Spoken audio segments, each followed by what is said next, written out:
আমি ভাবি আছিলো যে গৌৰৱ গগৈ নিজৰ দলটো শক্তিশালী কৰিবলৈ লাগি আছে, ঠিকে আছে, কিন্তু গৌৰৱ গগৈ যদি লগতে বিৰোধী একলগ নোহোৱাটো ভাবি আছে, কালিৰ যিটো বক্তব্য সেই বক্তব্যটোৰ পৰা এটা ইংগিত আহিছে যে তেওঁ অকমান বিৰোধী ঐক্যবদ্ধ নহয়, অকলেই পাৰিম জাতীয় তেনেকুৱা ধৰণৰ যেন ষ্টেণ্ড এটাত আছে, সেই বক্তব্যটো কালিৰ বক্তব্যটোৰ পৰা প্ৰকাশ পাইছে।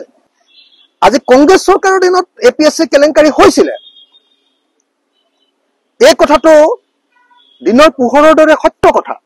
কংগ্ৰেছ চৰকাৰৰ জনগণ বিৰোধী বা দুৰ্নীতিৰ বিৰুদ্ধে যদি কোনোবাই সমালোচনা কৰে, সেইটোৰ কাৰণে যদি পাঠ্যনীতি যদি গাত লগাই লৈ কোনোবাই বিৰোধী ঐক্য নকৰো বুলি কয়, তেতিয়াহ'লে সেইটোতো আৰু কোনো অবজেক্টিভ কথা এটা নহ'ব, সেইটোতো টোটেলি এটা মানে কি ক'ব সাবজেক্টিভ, টোটেলি এটা নন অবজেক্টিভ, এটা সাবজেক্টিভ, নিজৰ পৰিয়াল কেন্দ্ৰিক কথা এটাৰ বাহিৰে আন একো নহয়। কৈছে গৌৰৱ গগৈ এখন সংবাদ মেলত যে অখিল গগৈ পুৱাই এটা কথা কয়, গধূলি এটা কথা কয়, গতিকে তেখেতৰ যিখিনি কথা আমি বিশ্বাসে কৰিব নোৱাৰো, গতিকে তেখেতক লৈ আমি কেনেকে আগবাঢ়ি যাম? এতিয়া একমাত্ৰ আপুনি আছে যি বিৰোধী একত্ৰিতকৰণ কৰাৰ ক্ষেত্ৰত আপুনি আগবাঢ়ি গৈছে, কিন্তু তেওঁলোকে পোনচাতে মানে নৎসাত কৰিছে এই বিষয়টো। মানে মই এটা কথা আপোনাক কওঁ যে গৌৰৱ যেতিয়াৰ পৰা সভাপতি হ'ল, গৌৰৱ গগৈ ডাঙৰীয়া যিদিনাৰ পৰা সভাপতি হ'ল, সেইদিনাৰ পৰা ৰাইজৰ দলে কংগ্ৰেছ সম্পৰ্কে এটা বাক্যও কোৱা নাই, এটা বাক্যও কোৱা নাই। আপোনালোকে সকলোৱে জানে, অকল ৰাইজৰ দল নহয়, সমগ্ৰ অসমৰ মানুহ ৰৈ আছে যে কংগ্ৰেছে নিজৰ দল শক্তিশালী কৰাৰ লগে লগে আন সকলো ৰাজনৈতিক দলৰ লগত 2026 চনত বিজেপিক পৰাভূত কৰিবৰ কাৰণে ঐক্যবদ্ধ হ'ব। বিৰোধীবিলাক ঐক্যবদ্ধ হ'ব, এই খবৰটো পাবৰ কাৰণে অসমৰ মানুহ অতি ব্যগ্ৰতাৰে ৰৈ আছে,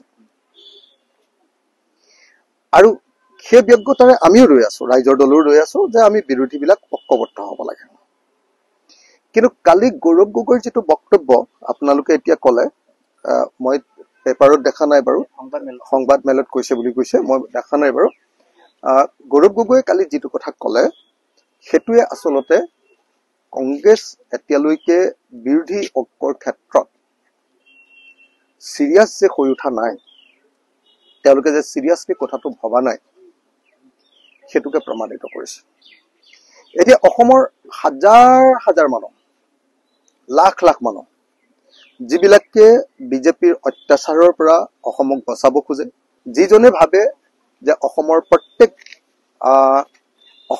প্ৰত্যেকজন মানুহৰ কণ্ঠ ৰোধ নকৰা এখন গণতান্ত্ৰিক চৰকাৰ লাগে, যিজনে ভাবে যে বিজেপি চৰকাৰৰ দিনত মূল্যবৃদ্ধিৰে দেশখন খতম কৰি দিছে, এই চৰকাৰক আমি ফুৰাব লাগে, আমি বাচিব নোৱাৰো, প্ৰত্যেকজন অসমীয়া মানুহে এতিয়া প্ৰাৰ্থনা কৰি আছে যে বিৰোধী দলবিলাক একলগ হওক। আমিও বিৰোধী দলক ঐক্যবদ্ধ কৰিবৰ কাৰণে ব্যক্তিগত আৰু ৰাজনৈতিক স্তৰত অনবৰতে লাগি আছো। গৌৰৱ গগৈ সভাপতি হোৱাৰ পাছত মই কংগ্ৰেছ সম্পৰ্কে এটা শব্দও কোৱা নাই, কংগ্ৰেছ সম্পৰ্কে সামগ্ৰিকভাৱে এটা শব্দও কোৱা নাই। এটাই অপেক্ষা কৰি ৰৈ আছো যে গৌৰৱ গগৈৰ মুখৰ পৰা একতাৰ কথাটো আহিব। আমি ভাবি আছিলো যে গৌৰৱ গগৈ নিজৰ দলটো শক্তিশালী কৰিবলৈ লাগি আছে, ঠিকে আছে, কিন্তু গৌৰৱ গগৈ যদি লগতে বিৰোধী একলগ নোহোৱাটো ভাবি আছে, কালিৰ যিটো বক্তব্য সেই বক্তব্যটোৰ পৰা এটা ইংগিত আহিছে যে তেওঁ অকমান বিৰোধী ঐক্যবদ্ধ নহয়, অকলেই পাৰিম জাতীয় তেনেকুৱা ধৰণৰ যেন ষ্টেণ্ড এটাত আছে, সেই বক্তব্যটো কালিৰ বক্তব্যটোৰ পৰা প্ৰকাশ পাইছে। যদি এইটো বক্তব্য সঁচাকৈ তেখেতৰ দলৰ বক্তব্য বা তেখেতৰ বক্তব্য হয়, তেতিয়াহ'লে সমগ্ৰ অসমীয়া জাতিৰ কাৰণে, যিবিলাক মানুহে বিজেপিক পৰাভূত কৰিবৰ কাৰণে ৰৈ আছে, দিনে ৰাতিয়ে প্ৰাৰ্থনা কৰি আছে, সকলোৰে কাৰণে এই বক্তব্য দুৰ্ভাগ্যজনক। অসুবিধাটো কিয়? আপোনালোকে আগবাঢ়ি গৈছে একত্ৰিতকৰণৰ কাৰণে, জাতীয় পৰিষদো আগবাঢ়ি গৈছে, তেন্তে অসুবিধাটো ক'ত হৈছে, কি কাৰণে আচলতে? মানে কালি মই গম পাইছো পিছত, যেতিয়া কালি যিটো খবৰ পোৱা গ'ল, মানে কালি মই এখন সংবাদ মেল কৰিছিলো, পৰহি এখন সংবাদ মেল কৰিছিলো। সংবাদ মেলখন আছিলে যে APSC কেলেংকাৰীত জড়িত থকা 49জন APS আৰু ACS অফিচাৰক পুনৰ চাকৰিত নিযুক্তি দিবৰ কাৰণে হাইকোৰ্টে অৰ্ডাৰ দিছে। সেই সংবাদমেলখনত মই 99.99% কৈছিলো যে এই গোটেই APSC কেলেংকাৰটোৰ মহা খলনায়কজনৰ নাম হ'ল হিমন্ত বিশ্ব শৰ্মা। 99.99% হিমন্ত বিশ্ব শৰ্মাক খলনায়ক বুলি কৈ তেওঁক পদত্যাগ কৰিবলৈ দাবী উত্থাপন কৰি লগতে মই এই কথা কৈছিলো যে এই ঘটনা কংগ্ৰেছৰ দিনত হোৱা অসমৰ সৰ্ববৃহৎ কেলেংকাৰী। বোধহয় মই যেটো বুজি পাইছো সেই কথাটোতে গৌৰৱ গগৈ আবেগিক হৈছে। তেওঁৰ দেউতাকৰ দিনত হোৱা সেইটো কেলেংকাৰী আছিলে, সেই কথাটোতে বোধহয় তেওঁ আবেগিক হৈছে। মোক আপোনালোকে এটা কথা কওকচোন, যদি এজন ৰাজনৈতিক নেতাই ব্যক্তিগত ঘৰৰ কথাবাৰ্তাক লৈ, তেওঁৰ পিতৃ মুখ্যমন্ত্ৰী আছিলে, গতিকে তেওঁৰ মুখ্যমন্ত্ৰীত্ব কালত অসমত আটাইতকৈ ডাঙৰ এটা কেলেংকাৰী, অসমৰ স্বাধীনোত্তৰ কালৰ সৰ্ববৃহৎ নিয়োগ কেলেংকাৰীটো APSC কেলেংকাৰী তেওঁৰ পিতৃৰ দিনত হোৱাৰ কাৰণে মই যদি সেই কেলেংকাৰীটোৰ কাৰণে কংগ্ৰেছ জগৰীয়া বুলি কওঁ, কংগ্ৰেছ সেই সময়ৰ কংগ্ৰেছ চৰকাৰখন জগৰীয়া বুলি কওঁ, সেইটোত যদি আবেগিক হয় কোনোবাই, সেইটোত যদি পাৰ্চনেলি কোনোবাই কথাটো লয়, তেতিয়াহ'লে ব্যক্তিগত কথাবাৰ্তাবিলাকেৰে ৰাজনীতিক জানো নিৰ্ধাৰণ কৰা নহ'ব? আজি কংগ্ৰেছ চৰকাৰৰ দিনত APSC কেলেংকাৰী হৈছিলে, এই কথাটো দিনৰ পোহৰৰ দৰে সত্য কথা। মই ভাবো যে গৌৰৱৰ বয়স কম, গৌৰৱ আৰু অলপ মেচিউৰ্ড হ'ব লাগিব। আগৰ কংগ্ৰেছ চৰকাৰৰ যিবিলাক মানে জনগণ বিৰোধী কাম, সেইবিলাকৰ কাৰণে মানুহে সমালোচনা কৰিবই। কংগ্ৰেছ চৰকাৰৰ জনগণ বিৰোধী বা দুৰ্নীতিৰ বিৰুদ্ধে যদি কোনোবাই সমালোচনা কৰে, সেইটোৰ কাৰণে যদি পাৰ্চনেলি যদি গাত লগাই লৈ কোনোবাই বিৰোধী ঐক্য নকৰো বুলি কয়, তেতিয়াহ'লে সেইটোতো আৰু কোনো অবজেক্টিভ কথা এটা নহ'ব। সেইটোতো টোটেলি এটা মানে কি ক'ব, ছাবজেক্টিভ, টোটেলি এটা নন অবজেক্টিভ, এটা ছাবজেক্টিভ, নিজৰ পৰিয়ালকেন্দ্ৰিক কথা এটাৰ বাহিৰে আন একো নহয়। গতিকে মই আশা কৰো 2026ৰ কাৰণে আমি সকলো একলগ হ'ব লাগে। আপোনালোকে প্ৰেছ কনফাৰেন্সটো নিজে এবাৰ চাবচোন, অসমৰ মানুহে চবেই চাবচোন।